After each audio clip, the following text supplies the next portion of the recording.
Hello, good morning, welcome to another video. It's just coming up to 9 AM on Sunday the 29th of December. We're in that limbo period between Christmas and New Year where most people can't figure out what day it is. I certainly can't anyway. My last video I gave you an alternative tour of Bath and I showed you that big meander, the big bend in the River Avon at Bath.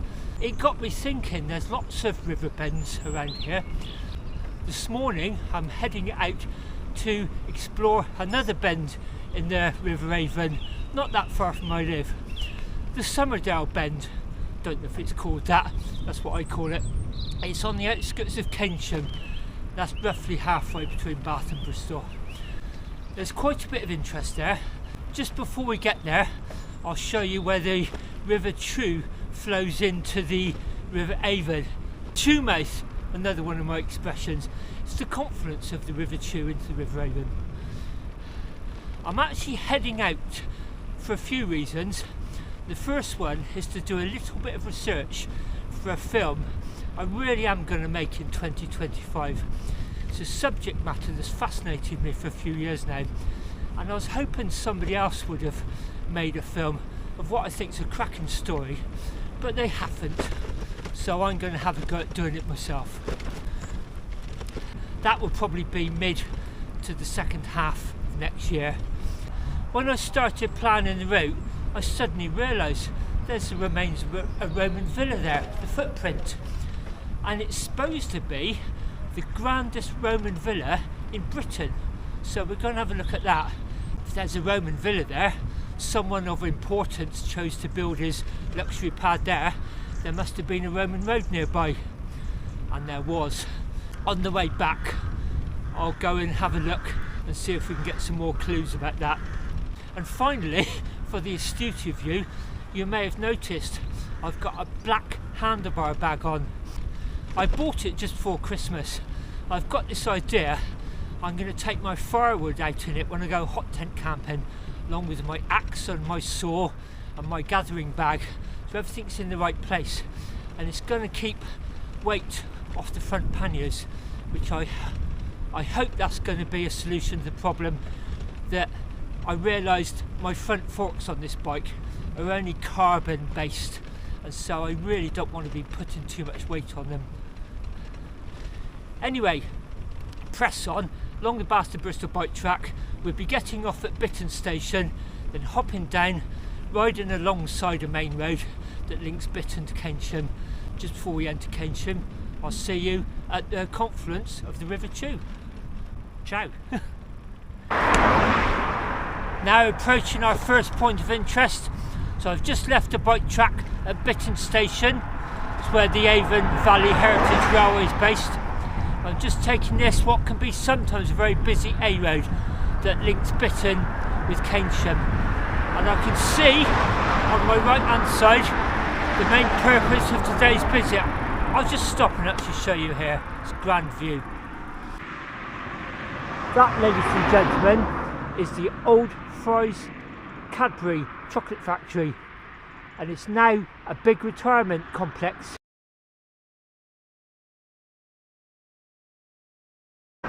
So that complex is linked to a First World War story. I really am going to try and make that this year, but I don't want to do it on the fly. I don't want to try talking into the camera where I make loads of mistakes. I'll probably narrate it just to make sure I get everything exactly right. I don't want to do a bad job of it. I really don't. It's such a good story, worth telling. And you can see how busy it is along here, which is why it's nice to have legal access to the pavement.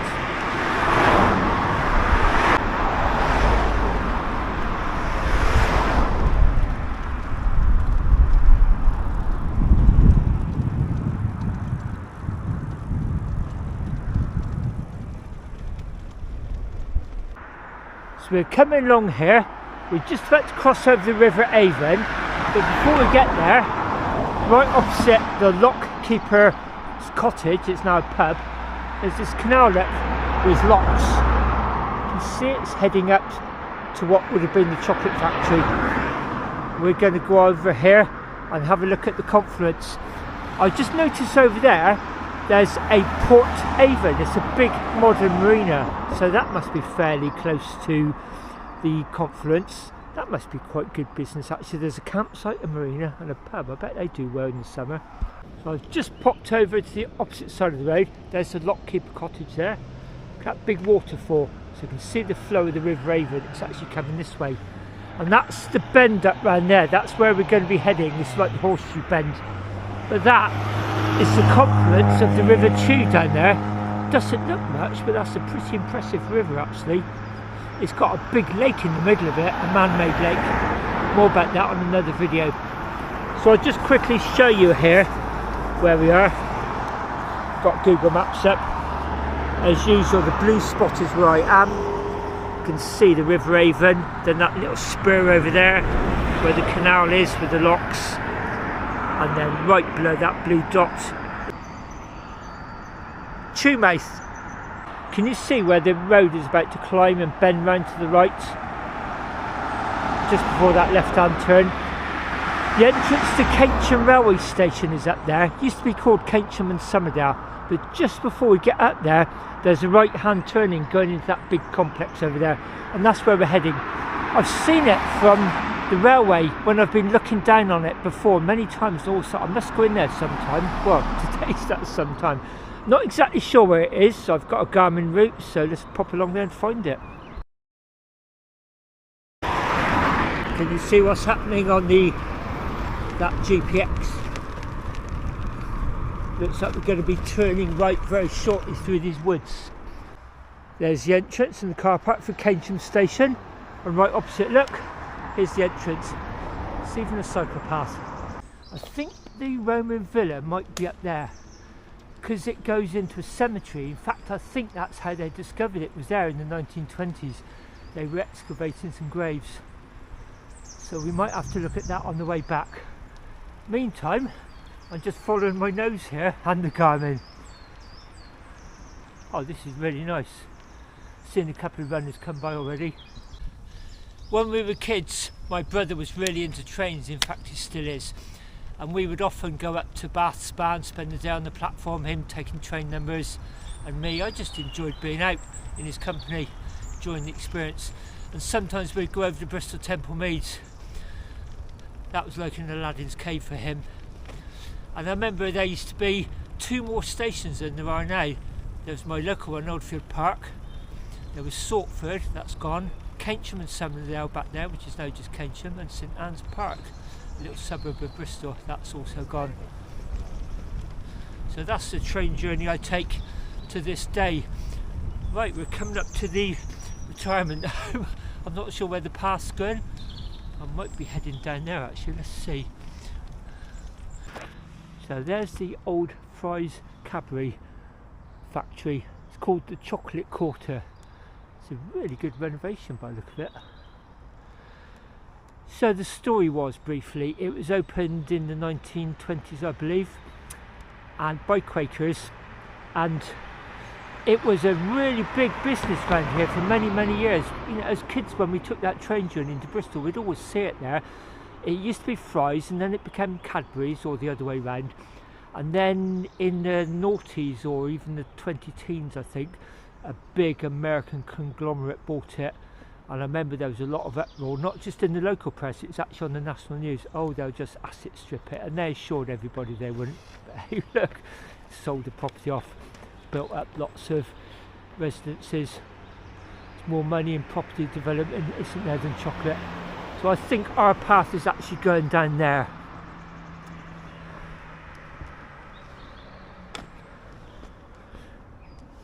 Oh, I think when we come back we're going to be at the higher level. We're going to have a look at the Roman villa there. When we get round to the open fields, this track would take us in a big loop around the horseshoe actually, and we come out the other side. There's some roads around there that have been renamed. I think it's part of this complex, and they're all Roman names. I'll show you a map when we get there. It's probably easier to give you a couple of screenshots, but there's some fantastic street names, there really is. And obviously that's the nod down there, the heritage to the Roman villa.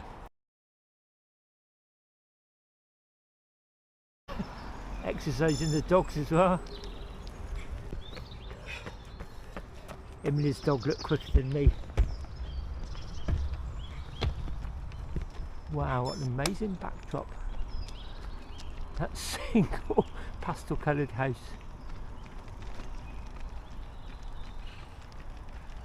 So this is the track I often see from the railway as I go by, looking out the window. I think I must go and see where that goes sometime. Well, we're going to find out, aren't we? Wow, this is amazing. Coming from Bath, I have mixed feelings about brick, but that is really nice when it's clean and renovated. Oh look, there's all these weatherboarded apartments along here as well. So we're raised up above the river. You may see it down there. It's just to my right, so that'll be left on the camera, won't it? Wow, this is really, really nice. And I think it really does follow the river right up in this horseshoe bend. That's a nice way to spend Sunday morning, isn't it? Watching a guy running his dog. The dog seems to be loving it. I absolutely adore dogs, I really, really do.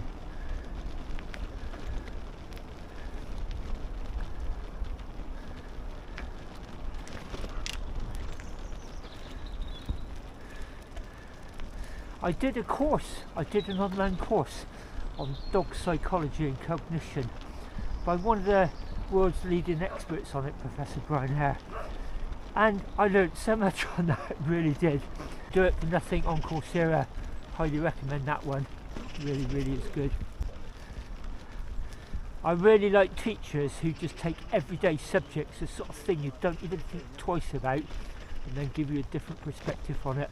And that is definitely one.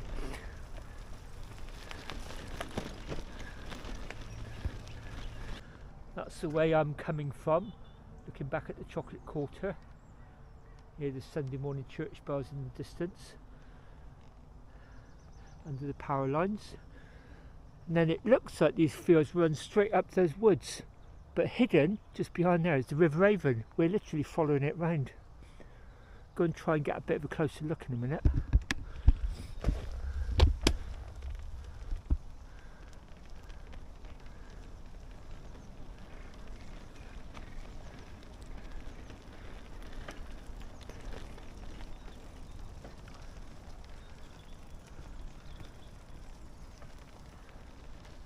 How nice is this?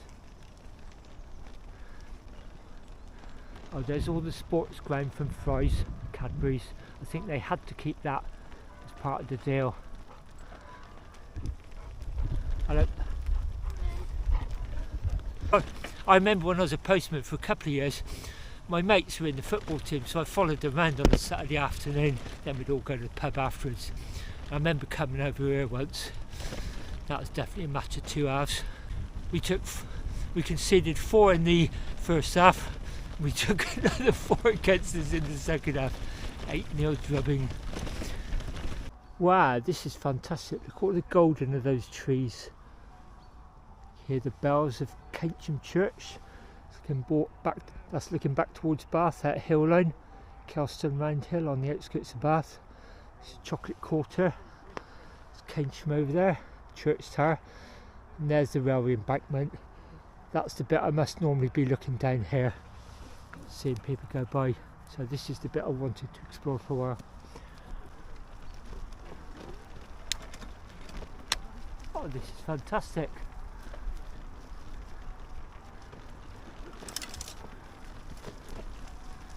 So although I know we're following the river round, you don't actually see it. Oh, there's a train going by.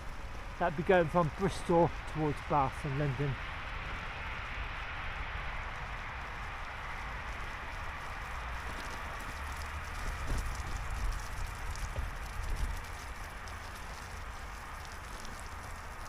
So this is a bit muddy in places, as you'd imagine, right next to a river.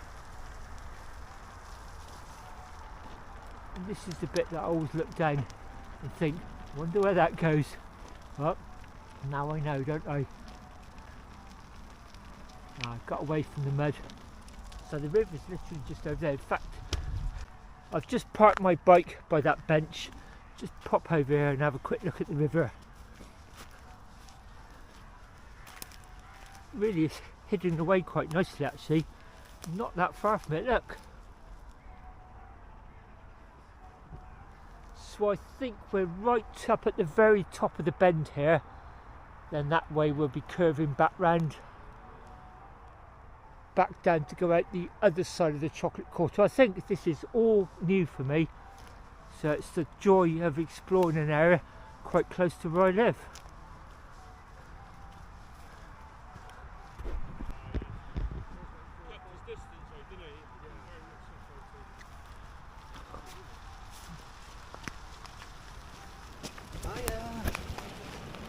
Wow, there's a little bit of cloud inversion there by the look of it. Halfway along those slopes there. You can really see the V of the valley there as it heads into Bath.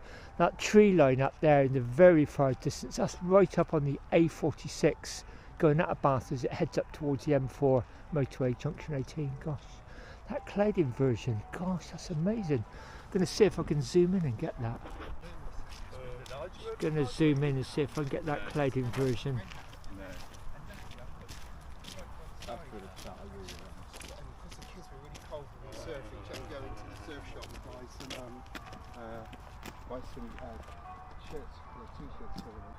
The track heads up towards the embankment and then it goes along to the left. You can see a few people walking along.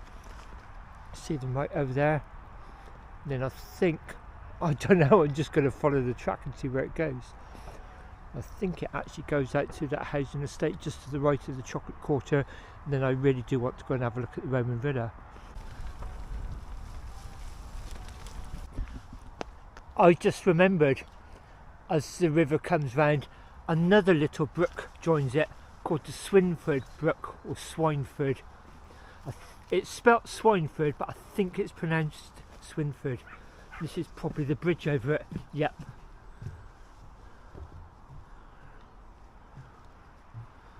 That's not the Avon by the look of it, that's a brook. I'll just go and put the phone up and see exactly. It's a great thing about Google Maps, that's why I like enabling it. It'll tell me exactly where I am and what that's likely to be. I was wrong, this is the Syston Brook. So you see all these rivers flow into the River Avon. Oh, there's a train going by.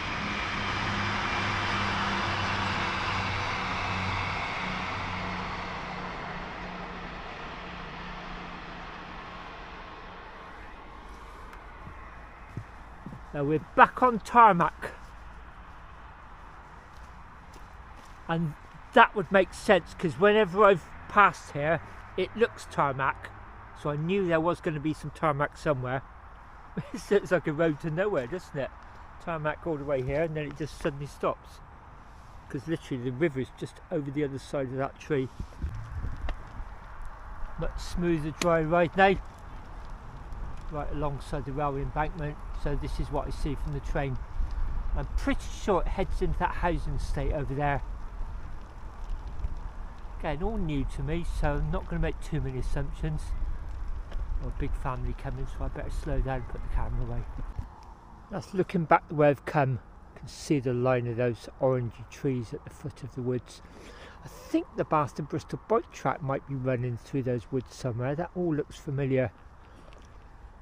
There's the chocolate factory, should I say the chocolate quarter, coming up to sports ground, right underneath the railway embankment. So just leaving the railway embankment path and we're turning into this little estate. I have to watch those bars, these handlebars are quite wide. The bag seems to be handling fine, by the way.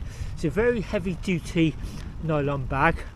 I've got 2 rows of wood in there, plus my axe, my saw, my gloves and a collection bag, like a rebel bag. And at the moment it seems okay, and it's just got that nylon wraparound holding it in place, a bit like the thing they put around your arm to tighten up for the blood pressure test, like one of those. So just weaving my way through this housing estate, literally just following the garment. I can see the other part of the loop on the left hand side, It's always hard to film the gardening because there's so much reflection. So I came in over there a few hundred yards, and I'm now heading down what looks like a left-hand turn shortly. We'll see. I'm not going to leave before I've seen the Roman villa, that's for sure. I just came from that way, out to the estate, just coming up this traffic light junction. This would be at the top of that hill. You can actually see the railway bridge there, the railway going under it. And here's the Roman villa, just spotted it. So this is just above that road that we took into the Chocolate Quarter. Let's go and have a look. This is one of the footprints that are here, and it says because it goes through a churchyard they can't excavate, and it also can't be further excavated because of all the built up area and the factories, but it probably was a really huge place.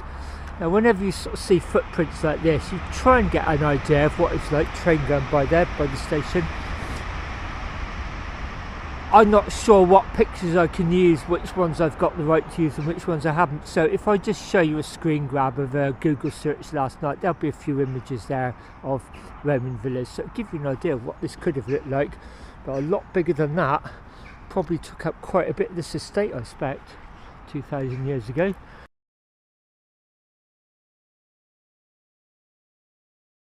The frigidarium, the cold room. The tepidarium, the warm room, the living room over there, the furnace room, the sudatorium, the sweating room. Oh gosh, oh, war memorial here.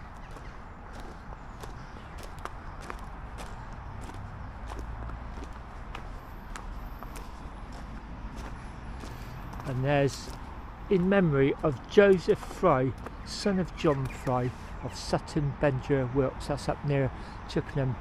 He settled in Bristol and carried on this business. That's one of the Frys from the original Fry's chocolate factory, and as I understand it, in the 20s they merged with Cadbury's and built that big chocolate factory up there.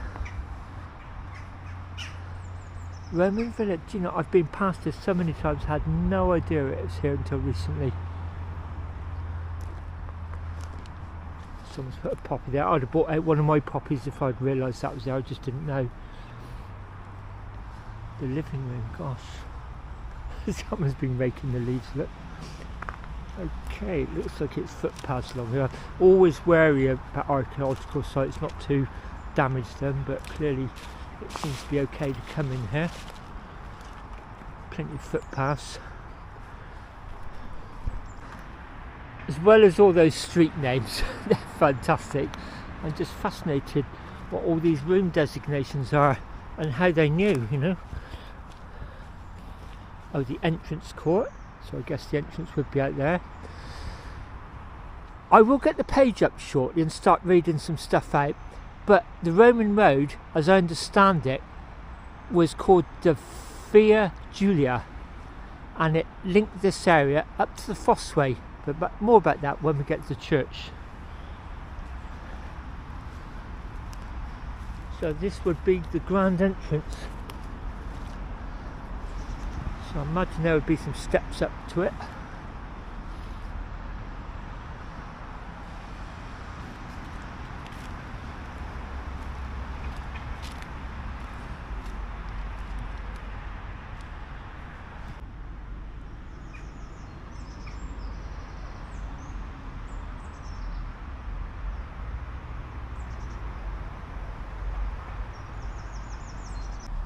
Clearly a precious local shrine for people, so I'm going to be careful what I'm doing here, take a lot of care. I've just got the page up for Keynsham Villa, Settlement and Villa.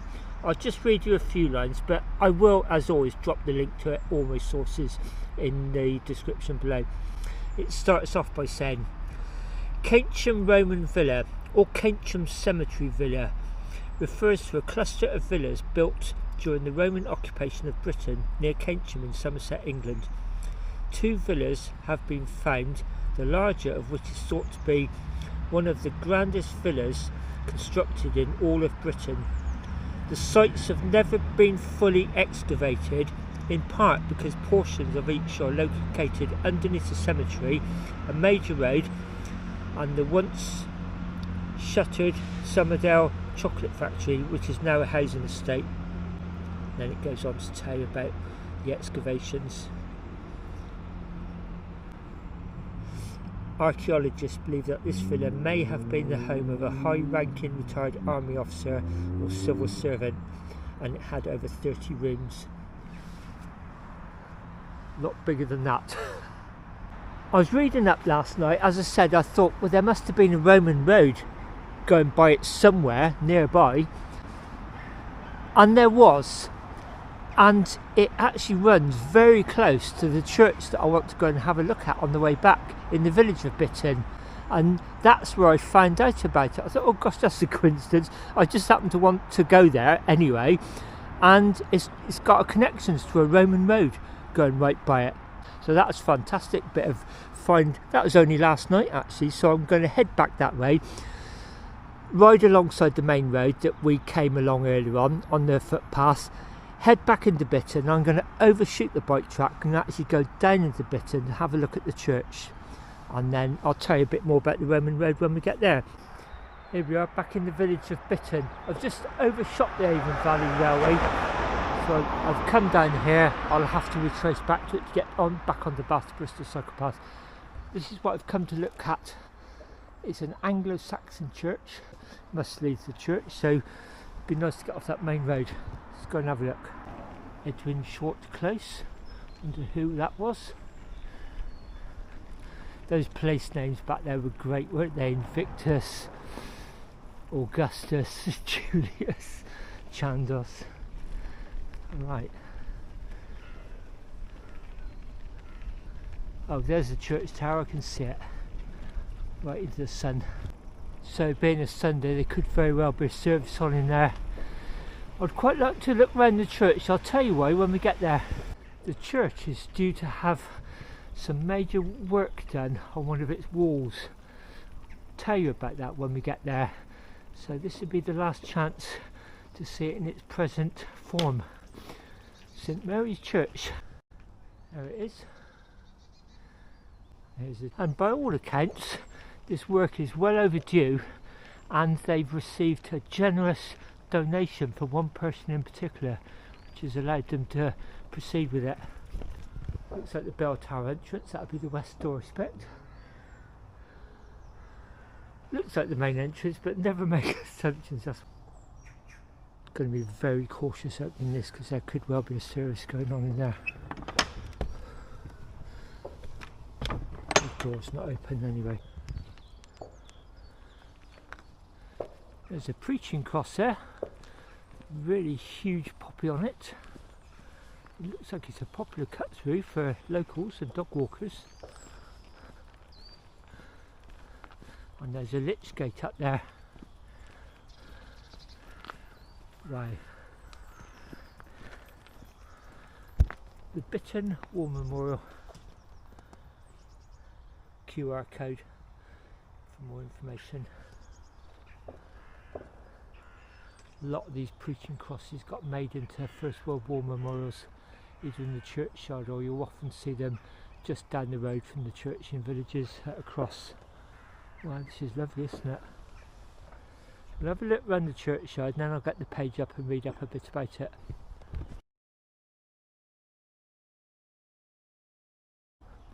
This is the classic church layout, isn't it? Entrance through the west door, underneath the bell tower, into the nave, then there's a chancel on the end facing east. All the graves look facing east, up towards sunrise. Symbolises rebirth and renewal. Also, it's a pretty cracking view, isn't it?